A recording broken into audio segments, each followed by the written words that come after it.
So, Zach, got a shitty day coming up. I'm just saying. We are the farthest away from Halloween that we will ever be in the year, because exactly 6 months from last Halloween, exactly 6 months from next Halloween. Yeah, good times. Good times. It is, but we're also closer to next Halloween. So technically, yes, you are right. Halfway to Halloween, lots of halfway to Halloween celebrations right now, which is always fun. I unfortunately have not been able to go to any of them. Hey, I'm not going anywhere because, you know what? Our halfway to Halloween real celebration was Monsterpalooza, and it got moved to June. So that's our halfway to Halloween celebration. It's not halfway anymore, but that's the cool thing we'll get to do. I do got to say, though, at least like a new season of Joe Bob will probably be out by the time this airs. And that'll be good. No, but I do want to give, shout outs to the SoCal haunt community and Halloween community, because they are doing some really cool things. Mystic Museum just launched a new exhibit. It's like 90s slashers themed, which I know is Casey's favorite genre of horror. Yeah, I'll probably never step foot in it. I've seen images. It looks great. All their exhibits are fantastic. So even if that's not like your thing, I highly recommend going and check it out. And definitely check out their new Slashback standalone exhibit, which is down the block from their normal museum and store. Always, Slashback's always beautiful. Also, I really wanted to go to, so there's a haunt called Reign of Terror, and they're in Thousand Oaks, which is a little far for me. Probably closer to you than it is to me. Well, it's closer to where I work.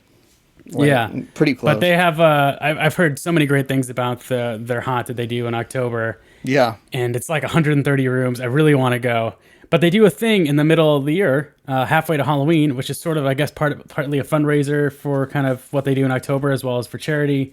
But it's basically a preview of what they do in October, but it's like the full experience. And it was like just this weekend on Friday and Saturday. And I really wanted to go, but I had no one to go with. I would have asked you, Casey, but here's the thing, listeners.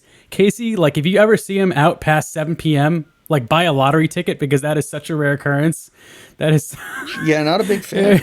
Not a big fan. If you see Casey out and it's dark outside, bet on something. I'm just telling you, because luck is on your side. It's normally... Look, I usually get up at like 5 in the morning, okay? He is an early bird. Yeah. It's dark out when I wake up. How about that? There you go. He's the opposite of a vampire. Yeah. I don't know. I'd rather be a vampire, I think. But we at least, so since it's halfway to Halloween, we at least have a cornucopia of things to share with you of recent horror releases, be it streaming video games or physical media madness. Yeah, I got the Macho Man on my shirt talking about it. So we've got some stuff for you today. Hit the music. Would you... Hit the music. Okay. Hit the music.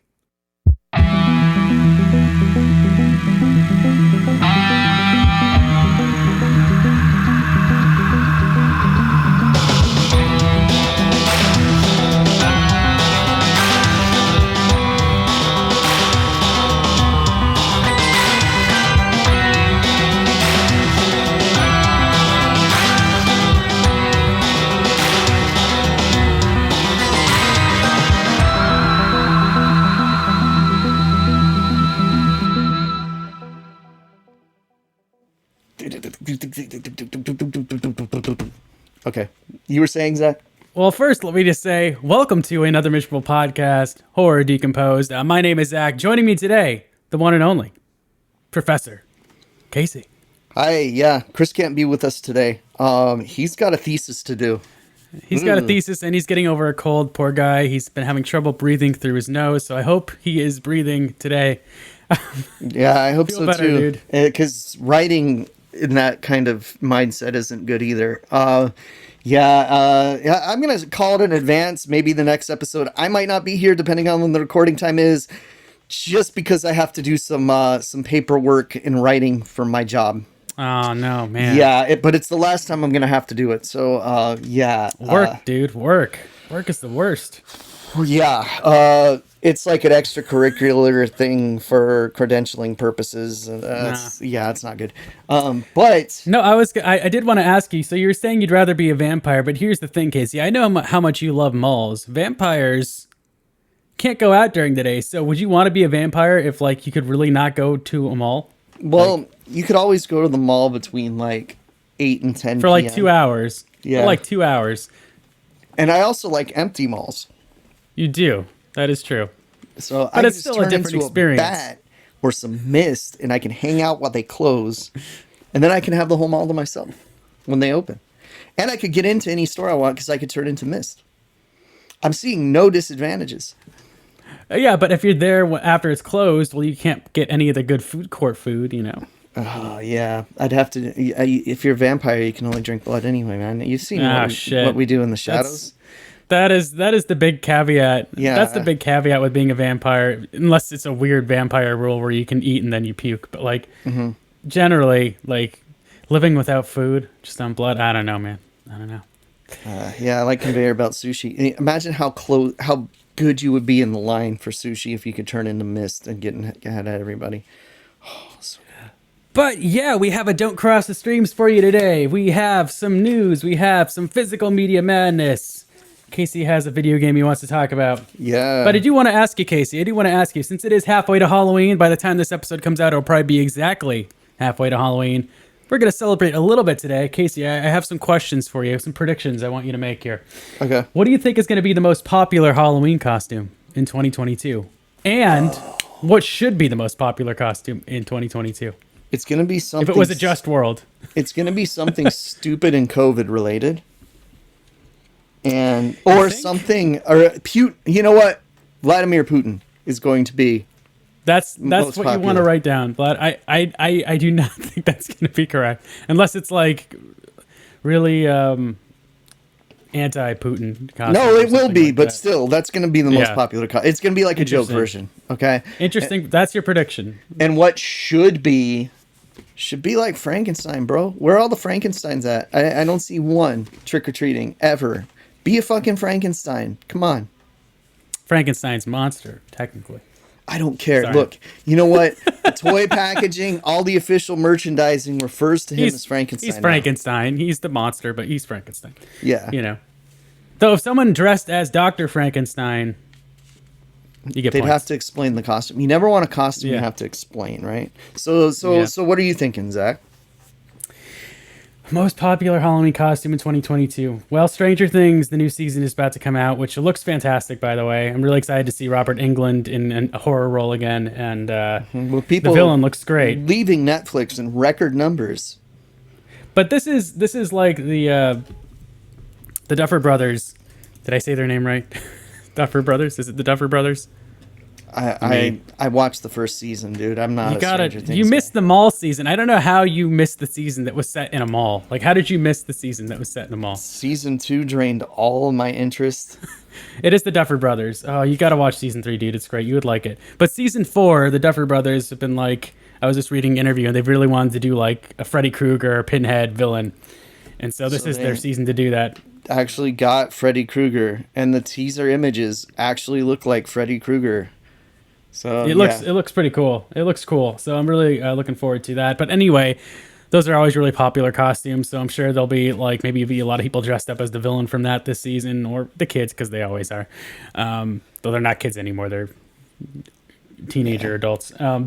So what else would there be? Is there any Marvel thing coming out this summer? I mean, there's always a Marvel thing. Doctor Strange. He's kind of a hard costume though. Yeah. Moon Knight. I could see a Spider-Man. lot of people being Moon Knight. That's a tough costume too, though. I mean, I'm sure there's going to be like store versions of it, you know, but that's not like an easy one necessarily. So, your Putin guess was actually not bad. Or I'm a zombie with COVID or something stupid. I'm going to circle back to this at the end of the podcast. I need to think about it. I need to digest what we're going to talk about. I do have one more halfway to Halloween question for you, Casey. Okay. Since one of the best things about the Halloween season is all the cool snacks and candy and things that come out, if you could design like your own Halloween snack or candy, what would it be? Packaging and all. Like, what would you make? Okay, so I would make Let's see. Actually, what I would do is I would just bring back the Mr. Bones candy in its exact form. And what was the Mr. Bones candy? It was a little skeleton made out of like sweet tarts that you could actually put together, and he came in a coffin. Okay. Oriental Trading has a ripoff. It's not exact, and the coffin's not as cool. Oh, the Bones candies. Yeah, I don't think I got the one in the coffin, but I mean, I've had the Bones. Like, See, the problem with it is that the company that made it was Donruss, the baseball card company. They got bought by Upper Deck. Upper Deck has no interest in making Halloween candy ever again.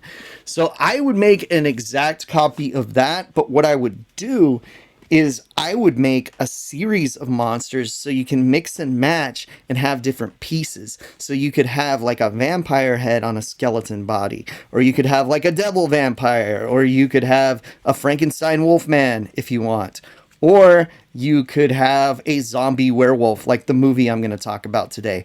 All of those in different candies. So say you have like 5 different monsters in 5 different caskets, and you mix and match the pieces. That's amazing. But each one has enough to build the one monster that's inside. And did they give you like an outline that you could follow to build the monster? No, you just need to know what pieces go where. Like, it's got 2 arm bones, they're all a hand. bones. Oh, No, there's like rib cages, skulls, all that stuff. You can build a whole skeleton. That would be cool. Because I was going to say, I just feel like there needs to be more like monster-shaped candy, like in general. Like more, Frankensteins and Draculas and werewolves. Just like, you see it on the packaging, but you don't see like anything shaped like them. So it'd be cool to see more kind of molded Halloween candies, or something that just like really glows. Like I want to see it glowing in the package in the store, not like glows in the dark in like your pitch black bathroom. I want to see like nuclear candy that's just radiating out of the package. Something that dyes your shit a weird color, so it's like the gift that keeps on giving. It's like orange, like bright orange. Glowing poop. Okay, this is getting a little foul. I'm sorry, listeners. I'm sorry. But it's Halloween. Trick or treat. You get a treat and it plays a trick on you. It's amazing. So I'm going to pose this question to you, listeners, and write it because I would love to hear your answers, and I will tell them in the next episode. 2 things. What's going to be the most popular Halloween costume in 2022? What is your prediction, and what do you think it should be? And also, if you could design your own Halloween candy, what would it be? Packaging and all. Tell us. We want to hear you. Write us at anothermiserablepodcast@gmail.com. And we will tell everybody in the next episode if you write us. Awesome, man. Yeah, like, we want to hear answers. So all of you listening, answer. You can answer in the comments if you want. If you don't even want to email us, answer in the YouTube comments if you're a YouTube person. We want to know. We want to know. So we're going to steal these ideas and we're going to send them to Hershey's ourselves. Maybe I'll pose one of these questions on the Twitter as well. We'll see. I'm not sure. Don't write that down, but if possible. Yeah. So you said you have a Don't Cross the Streams for us, Zach. I do. So let's get into it. This is Don't Cross the Streams.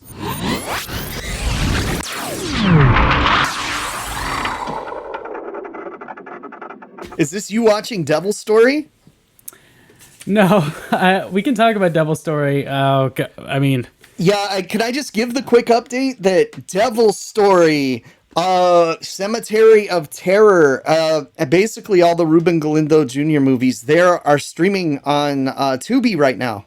So all those ones that I did physical media madnesses over the last couple years, Grave Robbers, Cemetery of Terror, and Devil Story, which isn't Ruben Galindo Jr., but it is an amazing movie that you must see. It's like Spookies, but French. You might remember me talking about it. No, it's not. No, it's not. Casey, I hope the Ruben Galindo Jr. movies are much better than this because, oh my gosh, why did you make me watch this? Why did you do this to me? Movie's amazing. It's a travesty to put this in the same sentence as Spookies. It's same vibe. But again, same vibe, all available on Tubi. For free. No one has an excuse to miss these movies now. I didn't know Sloth from the Goonies was a Nazi. In fact, his little person brother's in a movie I'm going to talk about today. So yeah, there's a guy like that's basically looks like Sloth from the Goonies, but like a way like Z-grade makeup. And he has a mother, and they go around, and you just in the beginning of this movie, you just see him killing random passerbys in this forest rural area for no reason. There's a weird backstory about a pirate ship that I couldn't follow to save my life. Pirate ship crashed into a mountain. Yeah. And, so throughout the movie, you see this pirate ship like crashing through this really poor like scale model that they close up on. You got a mummy in there. Oh gosh, the mummy, dude, and his the bride. Mummy. Yeah, it's pretty great. It's just as confusing as Spookies. It's the same vibe. You got Without any of the cool haunted monsters. Horse. You got a haunted horse. I do want to say Devil's Story might be in the running for the most consecutive screams ever in a horror movie. Like, it never ended. There's a sequence where this girl is like trying to not get buried alive, and she's trying to get out of this grave, and this old the gypsy mom is trying to like close the tomb, and she's trying to get out, and she just screams and screams and screams for like 10 minutes. It's just nonstop screaming. Meanwhile, the sloth dude from the Goonies is fending off this possessed horse who is like hitting him, but you don't see him actually make contact. All of a sudden, you just see his face start to like fall off, and he's bleeding. Oh, and to point out, gypsies were murdered by the Nazis. So the gypsy lady with the Nazi son, it defies explanation. It's a great piece of art. That's not what you're here to talk to us about in this segment? I will say, when they got to like the mansion, the castle scene, I was like, whoa, this is actually a nice looking set piece, and they did nothing with it. That was the coolest a visual in the film, just like that set they had, like Iron Gate and the this really gothic looking mansion. But man, dude, that was just, I was like building Legos while watching it, and I just like couldn't focus on it at all. 5 stars. Check it out. Worst thing I've ever seen. But thank you, Casey. I do want to see Cemetery of Terror. I'm sure that's much better. And Grave Robbers. I'm sure. Well, did you watch Don't Panic yet? Which one is Don't Panic? The one with the grown man in the dinosaur pajamas fighting a fake Freddy Krueger? No. Is that the Bollywood one you're... No. It's on Shudder. It's Ruben Galindo Jr.'s English language movie, which is his last horror film. He only made 3. They all have strong thriller vibes. It's great. They're all great. Highly recommend it. So it's Grave Robbers, Cemetery of Terror. You might only be able to find those on Shudder. I'm sorry, on Tubi under their Spanish titles, which I am not going to butcher right now. I'll let Zach talk about the movie he came to talk about instead. Yes, so I watched a film. I was looking for something to watch, and I went on a streaming service. I went on Shudder, good old reliable Shudder. And I saw this film, See For Me. And I had seen a trailer for this. Directed by Randall Okita. It's a Canadian film. Not really a lot of name actors. There's a couple people you might recognize from certain things. It is another home invasion thriller. And to be honest, if you're burnt out on home invasion thrillers, because it feels like there are more of those than like any other subgenre in horror, maybe zombie I didn't movies, even like You're Next, and it's everything ripping that off. It's like, come on. Yeah, so this is, if you're burnt out on home invasion thrillers, this is not going to remedy that, because it's just another home invasion thriller. It doesn't tread a lot of new ground, but it is, I think, competently made, and the performances are solid. It's kind of a mix between Hush by Mike Flanagan. If you remember Hush, that is the movie about the woman, the deaf woman who is someone stalks her home in the middle of the woods. It starred Mike Flanagan's wife. I'm totally forgetting her name right now. But I thought that was really well done at the time. And I know John Gallagher Jr., I think, plays the villain. He's in like a creepy mask. Anyway, the actress that stars in that is also in Haunting of Hill House, Kate Siegel. So Hush, it's very kind of similar to that. Also similar to Hulu's Run, which is a really fantastic psychological thriller that revolves around, it's kind of an examination of Munchausen syndrome by proxy. Sarah Paulson's in it. It's and Kira Allen plays the lead girl, who's kind of wheelchair bound, and she's also wheelchair bound in real life. So that's very similar to this, because See For Me is about a blind girl, and it's played by Skylar Davenport. They are blind in real life. So it's great to see disabled performers given, opportunities, especially like lead roles like this. I think that's fantastic. And so it's kind of similar. It certainly is in the same.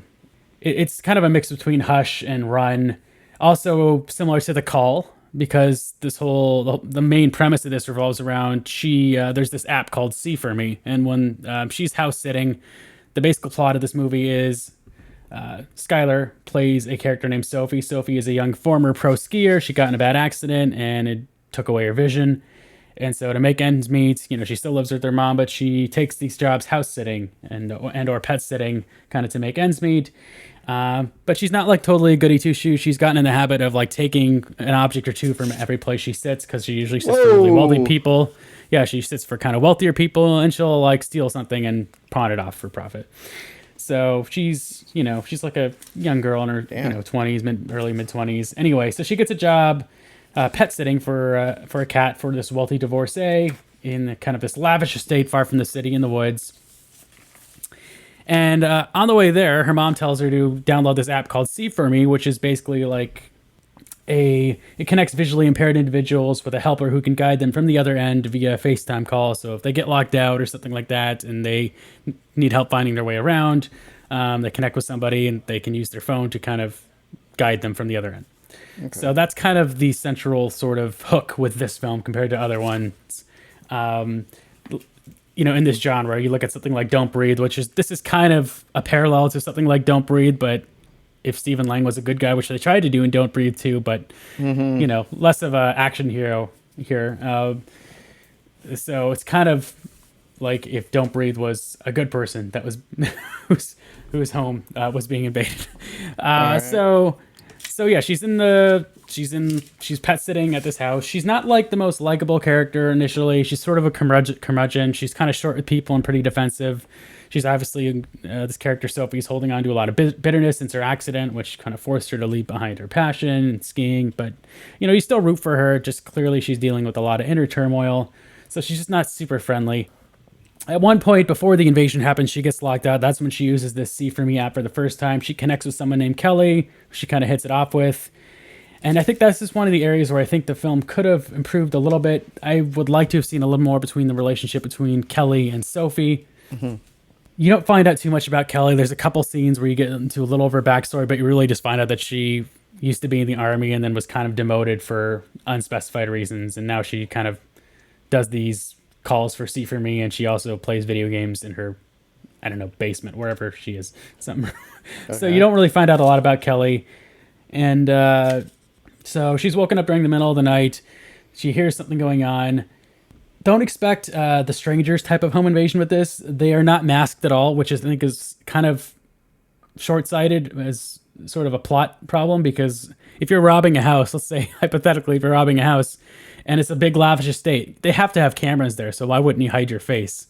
So these guys are really just like generic white dudes that could be, these could be the villains in Home Alone 4. They could be, Harry and Marv, but less interesting. They're generic, Home Alone robbers, but without like the humor. They're just really boring. And so that was kind of one of my issues, is that they're just not interesting and they're not intimidating. There isn't a lot of tension there because you're not scared of them. You don't like at one point, I don't want to spoil too much, but she tries to strike, a deal with them, and it's just, you don't really ever feel like her life is in that much danger, despite the fact that, at some point they try and go after her and kill her. Like, these guys just kind of seem sort of hapless, like, so it's that sort of tension isn't there. There are some suspenseful scenes. At one point, a cop comes to the house to investigate things, and our lead girl, Sophie, tries to kind of get her to leave, and that's probably the most suspenseful sequence in the film. Probably the best,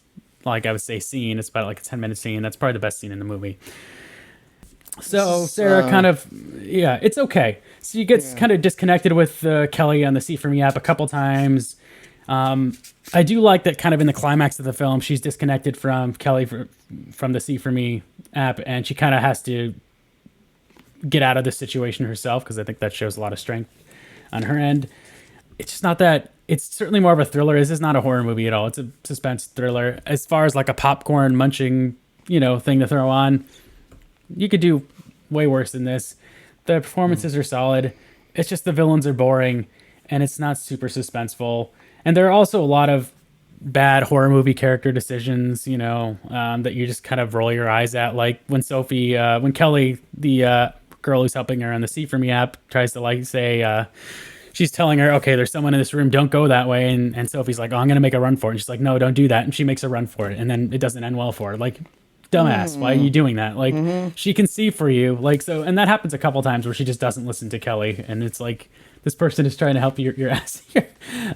So it's just kind of stupid decisions like that you just kind of have to, bang your head against the wall and kind of just look past. It's a decent popcorn watch. It's not going to set the world on fire. Some mildly interesting revelations in the third act as to who is kind of behind the robbery, but nothing that's going to blow your mind, because there really isn't anything that would blow your mind with this sort of movie.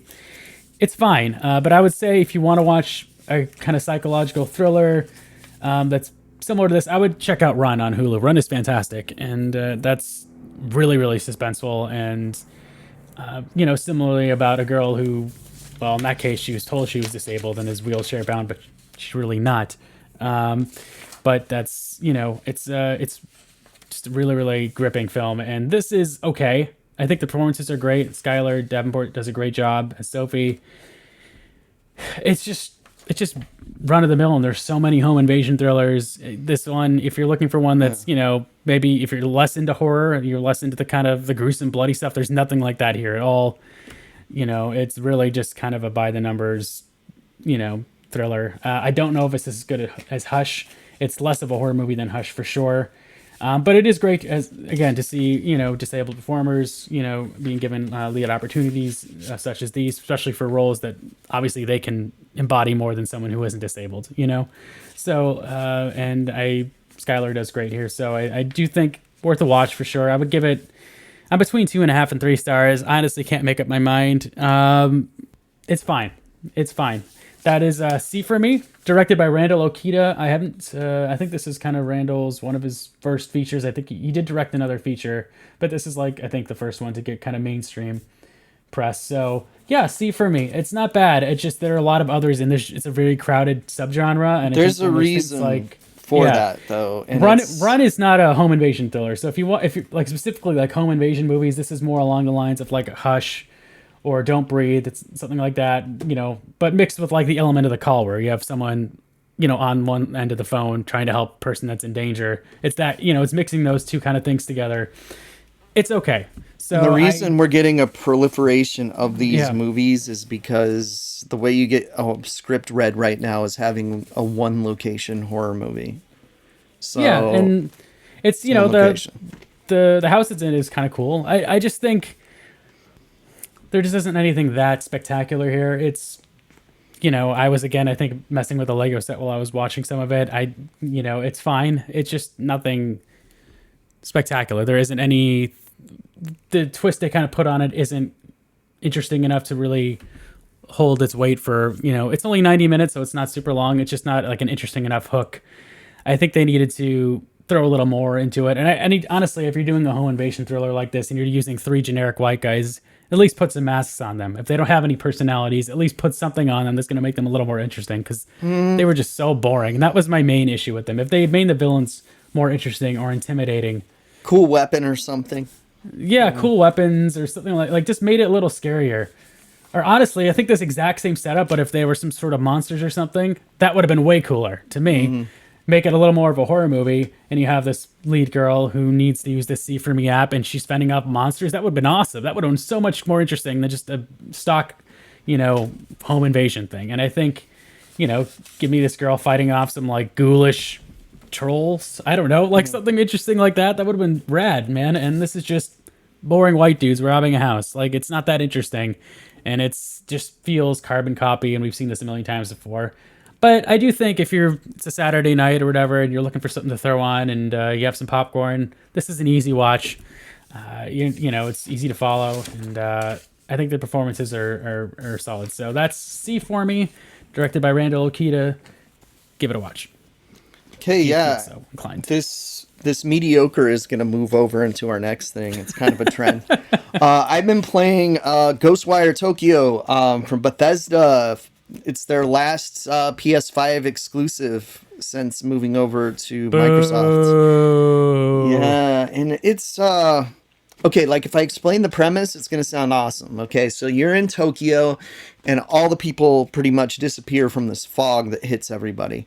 And you're one person that survives because you've merged with this ghost. And this ghost gives you powers where you can point at things and shoot magic shit.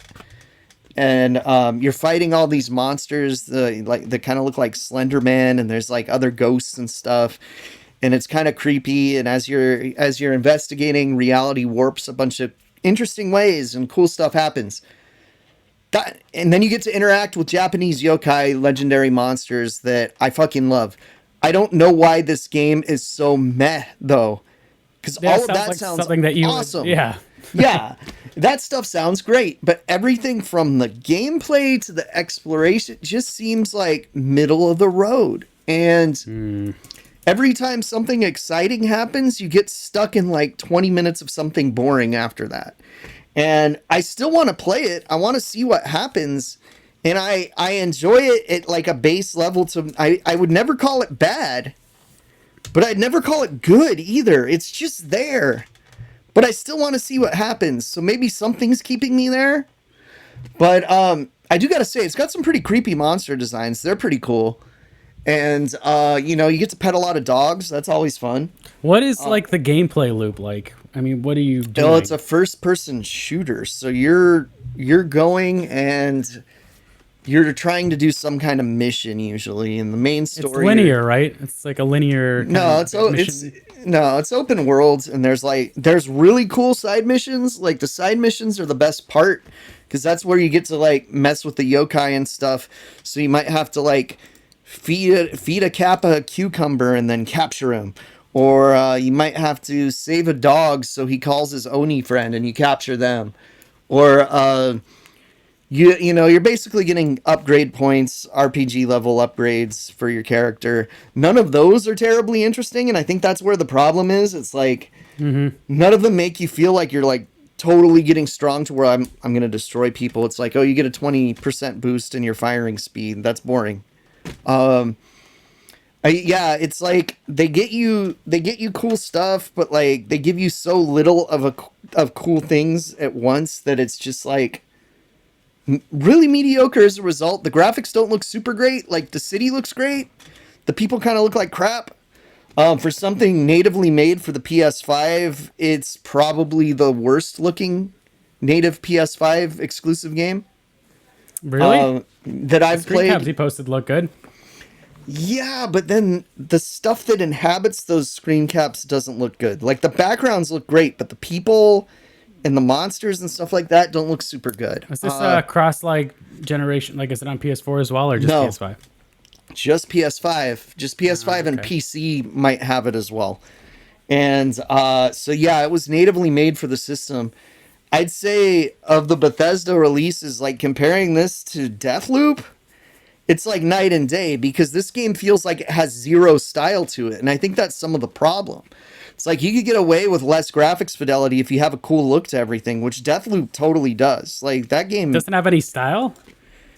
No. The style is making stuff like neon Dreamwave colors once in a while. There's like nothing really cool about anything. Like it needs designs that grab people, and it doesn't. There's some cool masks here. I'm looking at like a pretty creepy girl with long hair and fangs and red eyes. I don't know what I'm...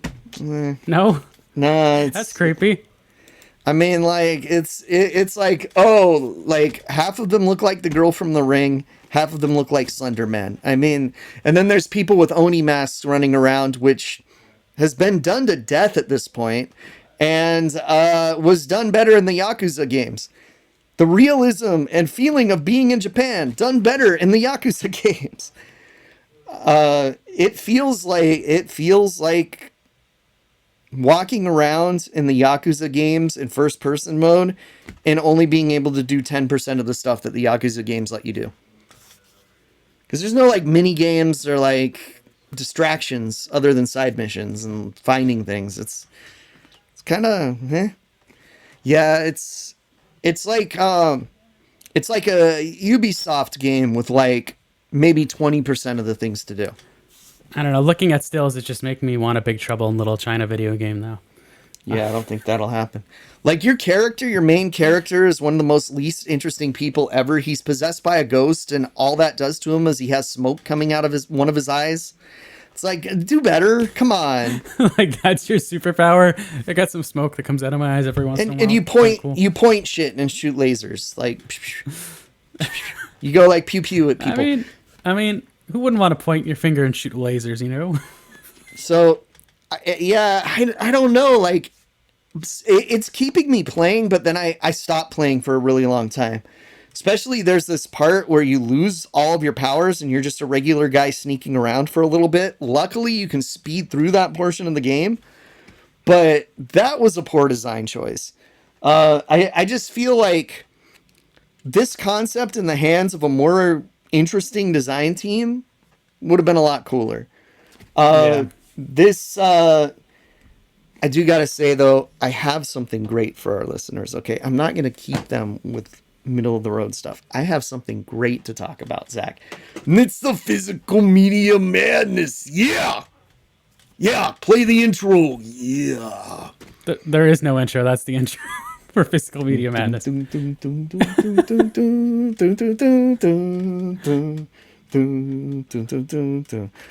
Okay, so Vinegar Syndrome, which by the time you're listening to this, it's still not. If you're listening to this like right when it drops, you still have time. The end of May is going to be their halfway to Black Friday sale. Many great deals abound.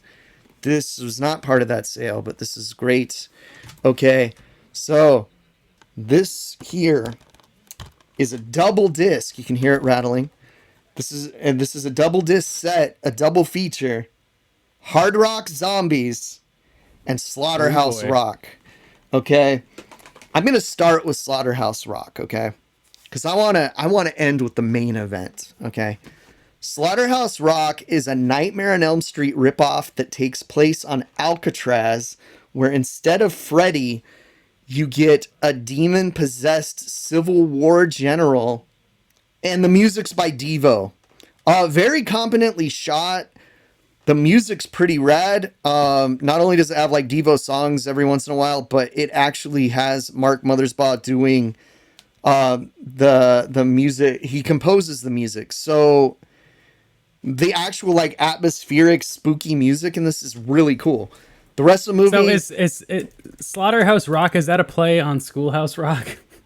Possibly. It's not very rockin', especially compared to the other one. So if they like broke out in like songs, that would have there's no slaughterhouse in the movie. It takes place in Alcatraz. I mean, people get slaughtered there. You said there's a Civil War general. I'm looking this up, and I just see a dude in a jacket with, like, fangs. Yeah, that's him. That's him, yeah. How is he a Civil War general? It's a Civil War jacket. That doesn't look like a Civil War jacket. It looks like something you'd find at Macy's. No, he's possessed by a demon. He's got shaggy hair. Yeah.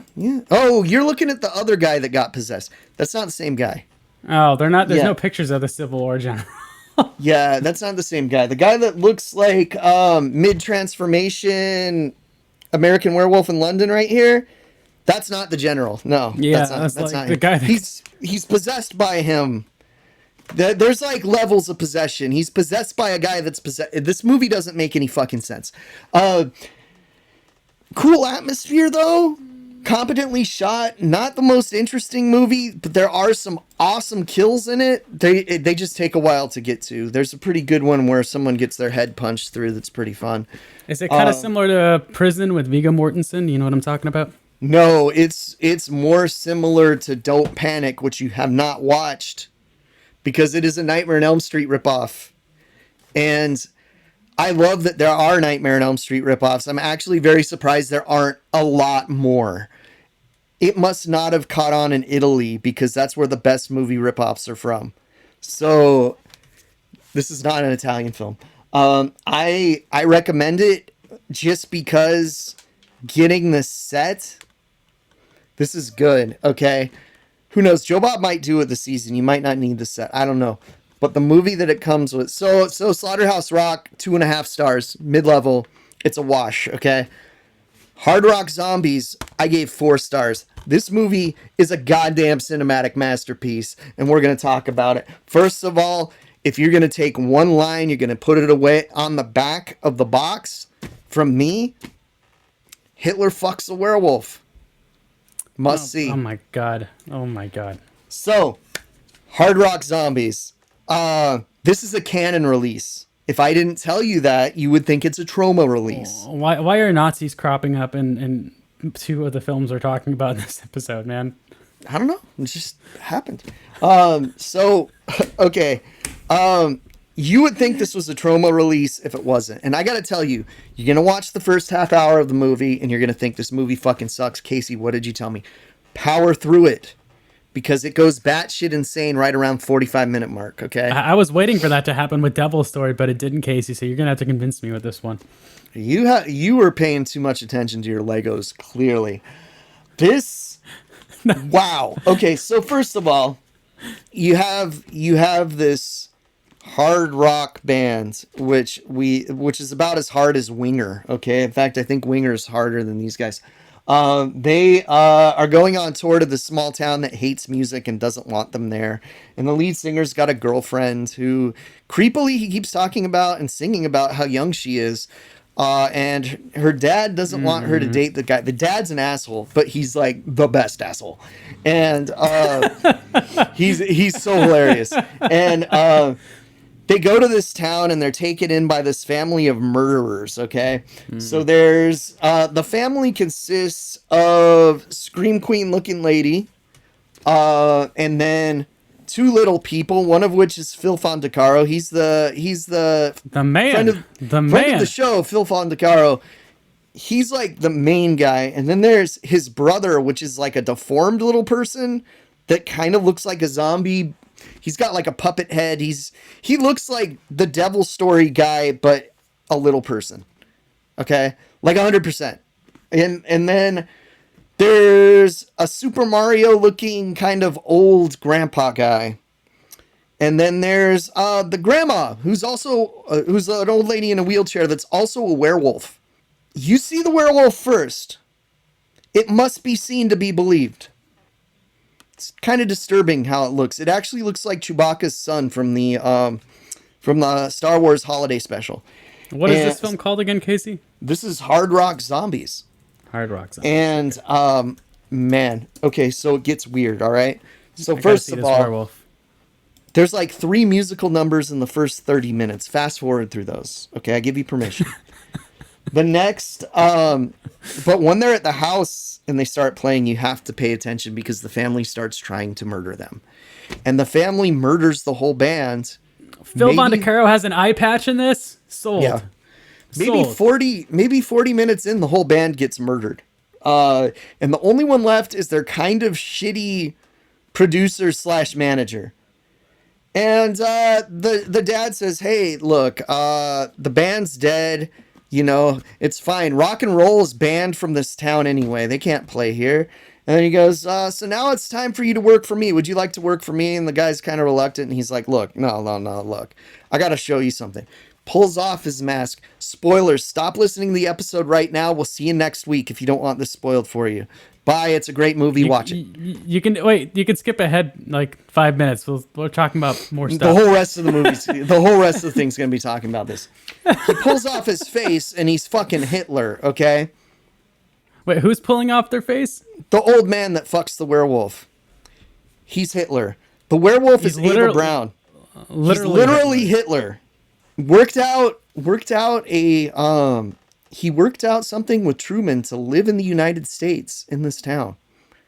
And the town's called Grand Guignol, by the way. Yeah. So, okay. So now we have little people Nazis. We have Hitler. We have werewolf Ava Braun.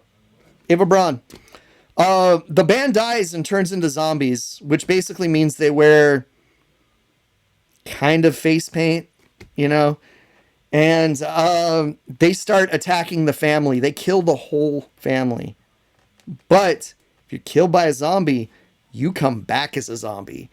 And yeah, the whole town ends up becoming zombies, basically. There's a whole zombie standoff.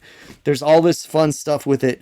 What's cool with this version is that, yes, they remastered the film version of the movie, but there's an uncut set of footage that only existed in video. They upscaled it the best they could and they put it in there.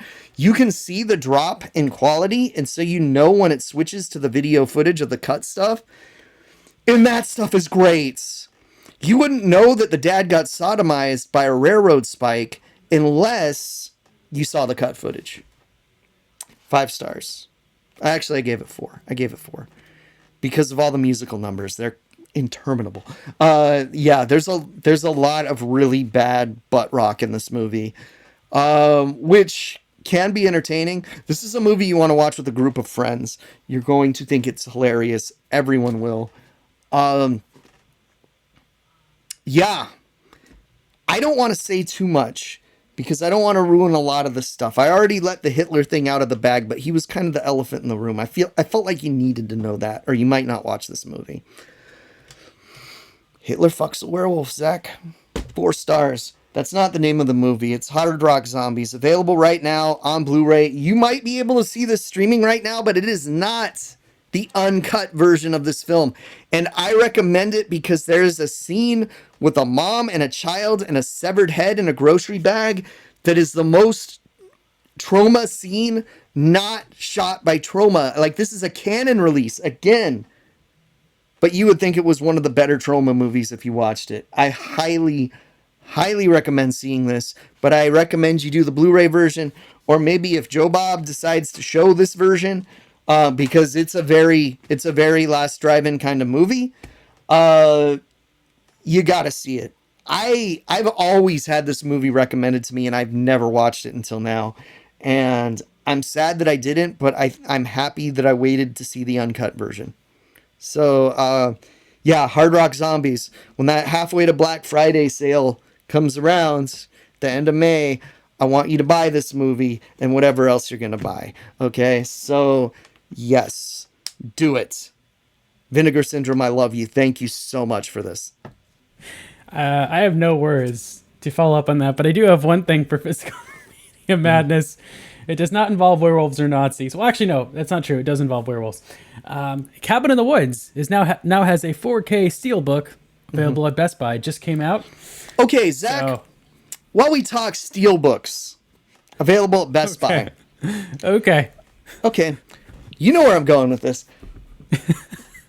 Okay, I see a Steelbook for Cabin in the Woods. Very enjoyable, lovely movie, right? I see a Steelbook for The Terminator. I see a Steelbook for, like, I don't know, like Ninja Turtles or something, right? And I'm just like, oh, cool, look at all these Steelbooks. They had a Steelbook, collector's Steelbook for Requiem for a Dream. What fucking psychopath needs a collector's Steelbook? Okay, that's number 1. Number 2 is, why didn't they call it the Ass to Ass edition? That would have been amazing. You're cowards, Best Buy. I don't know, Casey. You just recommended a movie where Hitler fucks a werewolf, so, you know. Hey, if it was let's call a spade a spade. I don't expect us to get a Steelbook at Best Buy, a national chain. Requiem for a Dream is one of the most fucked up movies ever made. It makes you feel terrible the whole time you watch it. It's probably why I've never seen it. Oh, it's a great movie. You should see it. It's just really depressing. Yeah, I avoid movies like that. My life is, well, it's not getting into my life. But there is a Cabin in the Woods. I'm a fan of Aronofsky, okay? Oh, still. Watch The Wrestler. Fantastic movie. Yeah, also depressing. Yes. It's depressing, but it's not like, I'm sure Requiem for a Dream is much more depressing than that. Yeah, okay, there's like, you can pretend that you watch The Wrestler, that everything's okay at the end. You can pretend that. You can't with Requiem for a Dream. No. Despite what I said about that Requiem for a Dream Steelbook, they look like they were getting rid of their physical media, and I got really afraid. Because they're like one of the last places that carry some kind of rare stuff on occasion. I know Chris picked up the Batman Steelbook, which just came out from Best Buy. I got RoboCop on 4K. It's beautiful. I still need to watch the Batman. I just haven't felt like watching a 3-hour movie. I tried and I gave up 45 minutes in, and I don't think I'm going to go back. Really? It Wow, feels like a 45 no minutes. fun allowed kind of movie. But I did want to talk about Cabin in the Woods, 4K Steelbook, now available at Best Buy. Just came out Cool. on April 19th. Fantastic movie. Yeah. Special features here. There's an audio commentary with writer-director Drew Goddard and writer-producer Josh Whedon. Just, maybe skip that. We are not who we are, making the Cabin in the Woods. We also have something on the visual effects, Primal Terror, something on the makeup and animatronic effects, something called the Secret Stash, which I don't know what it is, and then their WonderCon panel. I think the secret stash is creature profiles, if I remember correctly, because I think it was on a different That makes version. sense. Yeah.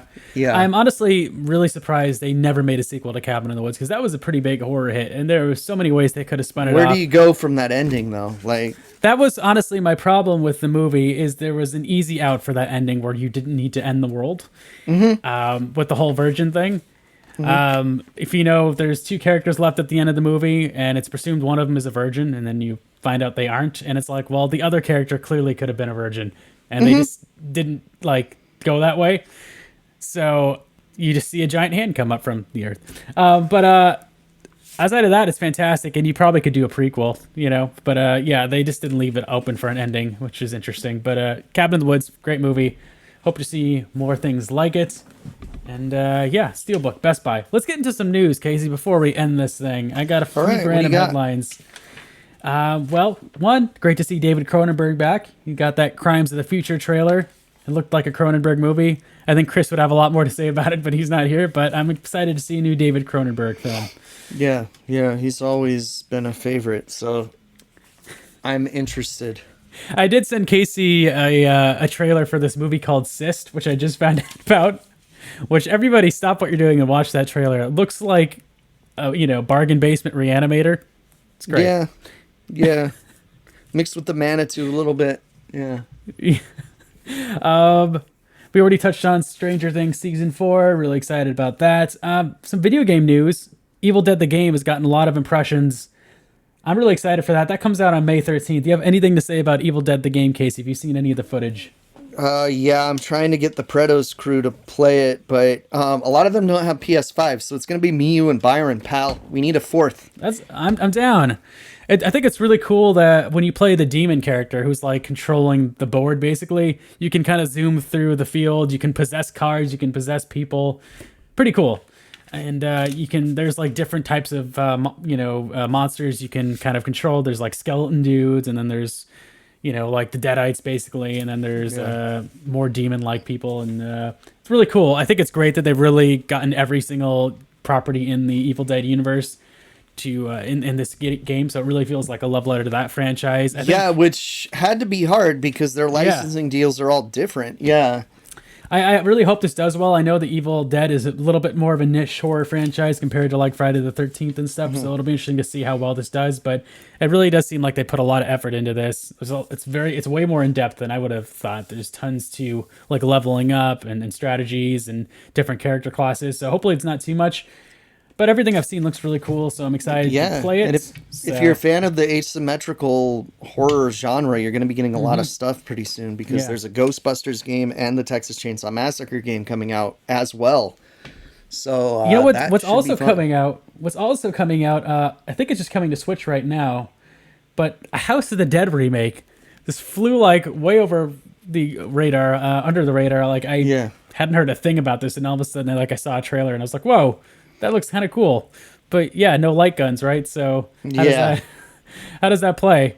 But House of the Dead, classic arcade game.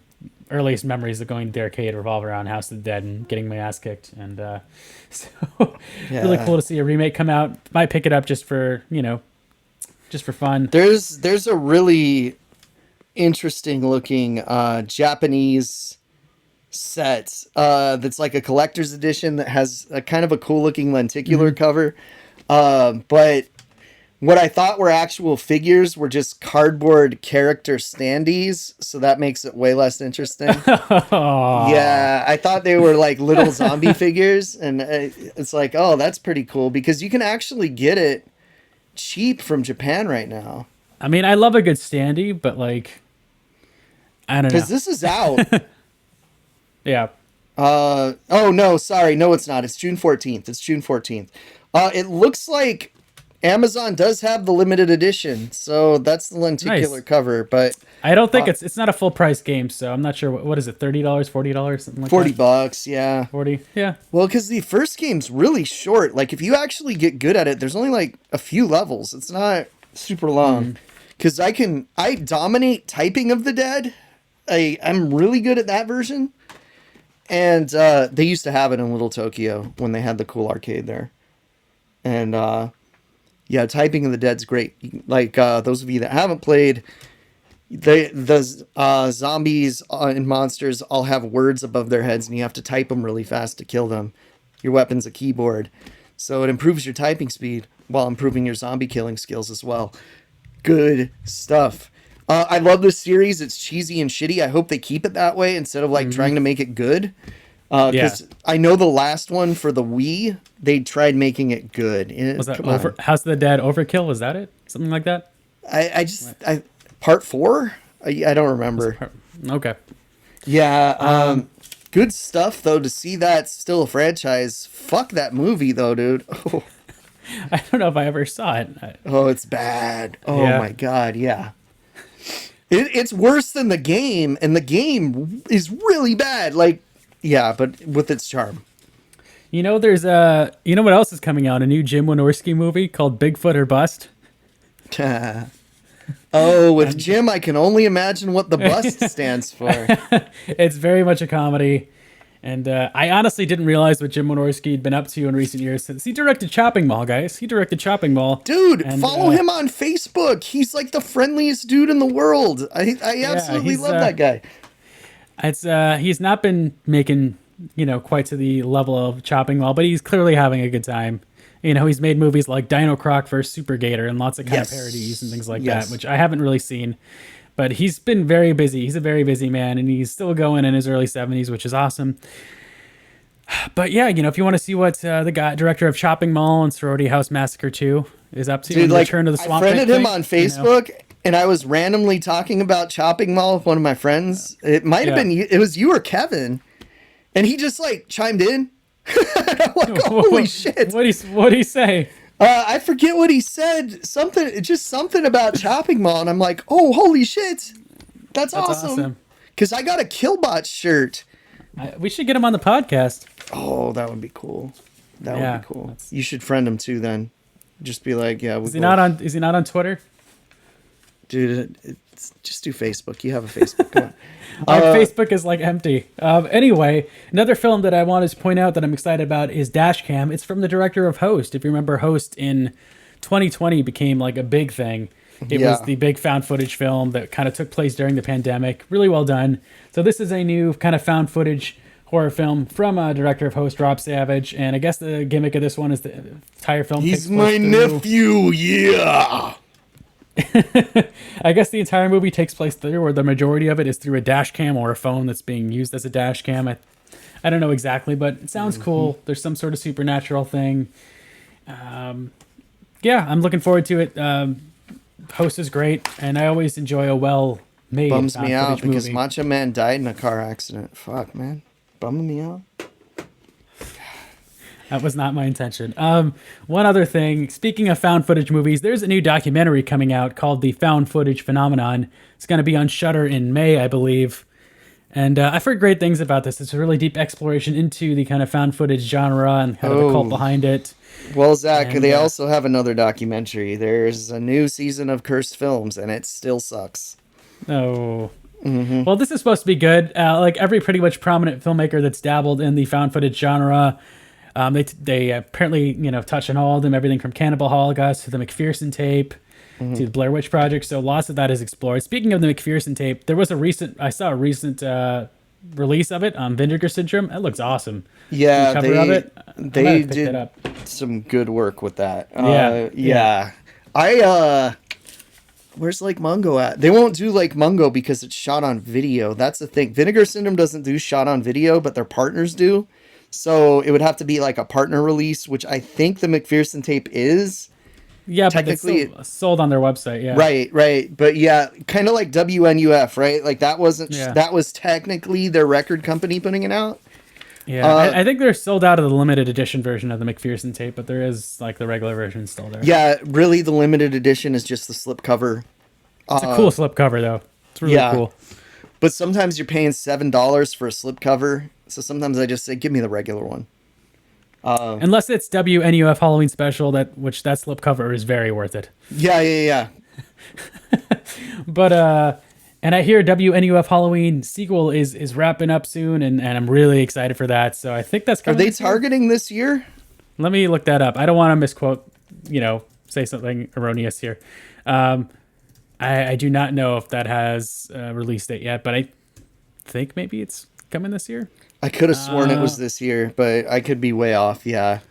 He just says more news to come in a few months. The WNUF Halloween sequel VHS. He's working on proofing the Halloween sequel VHS for GoFundMe backers. So I imagine it's on the way soon. So stay tuned on WNUF Halloween sequel news. Hell yeah. Really looking forward to that. But yeah, that's basically our episode. I'm going to get back to, because I never gave my answer for what's going to be the most popular Halloween costume in 2022. I'm going to go Nick Cage, any kind of version of Nicolas Cage. I think he's having a renaissance this year. I think we're going to see some Nick Cages in 2022. I want to see him as Dracula costumes. That's it. Yeah. Really bummed about that one Dracula film from Blumhouse that was canceled. Really lame. No respect for the classics anymore, Zach. Yeah. It Speaking like of really which, cool if you were in the test audience for the Toxic Avenger, in secret, tell me what's up. In secret. I will not give away your position. Starring Peter Dinklage, right? Yeah, there's all kinds of stuff happening with that. But yeah, it apparently tested between our last episodes. Yeah. It made me want to go hang out at Burbank for hours just to see if someone bugged me to go to a test screening. I haven't seen those guys recently, and I'm there all the time. But they're never there when you want them. Thank you so much for tuning in, everybody. As always, you can follow us on Twitter at twitter.com/AMPHorror. You can also subscribe to us on YouTube under Another Miserable Podcast, and check out our website to find all the streaming services we're available on. That's anothermiserablepodcast.com. You can find everything there. You can even stream the episodes straight from our website. And if you enjoy what we do, please consider leaving us a nice review on Apple Podcasts or whatever streaming service you listen to us on. We would mega appreciate that. That would super help us out. Yeah. Please consider doing that if you enjoy the show. Casey, where can they find you? You can find me at Lucia Gringo on Twitter and on PSN if you want to join our Evil Dead crew when that comes out. And Letterboxd, Twitter, PSN. Yes, those three. There you go. Awesome. And you can find me, twitter.com/Earth2Zach, Earth, the number 2, Zach, Z-A-K. And I'm also on Letterboxd and Instagram under the same thing. And I'll plug Chris's here because he is, of course, part of the show. You can follow Chris on Twitter, twitter.com/ChrisPistol, KRISPISTOLE. And he's also on Letterboxd as well under the same handle. All right, everybody. That's our show. As always, like I said earlier, write us. What's going to be the most popular Halloween costume in 2022? What do you think should be the most popular costume in 2022? I want to know. And your candy creations. Tell us your candy creations. What would your dream Halloween candy be? Yes. Write us at anothermiserablepodcast@gmail.com. I might pose that question to Twitter. We'll see. We'll see if I'm feeling up for it. But yeah, stay tuned. We'll have more cool stuff coming soon. Hope maybe we'll do a poll soon. It's been a while since we've done a poll because I know Casey loves polls. I'm going to get back to working on this Lego DeLorean and enjoying this beautiful Sunday morning. And I'm going to go get some food. I'm feeling Arby's or some shit. All right, guys. We'll see you next time. Take it easy. Got to get that Arby's sponsorship, dude. They send you a sweatshirt that looks like beef. What more do you need? It's real. It's real.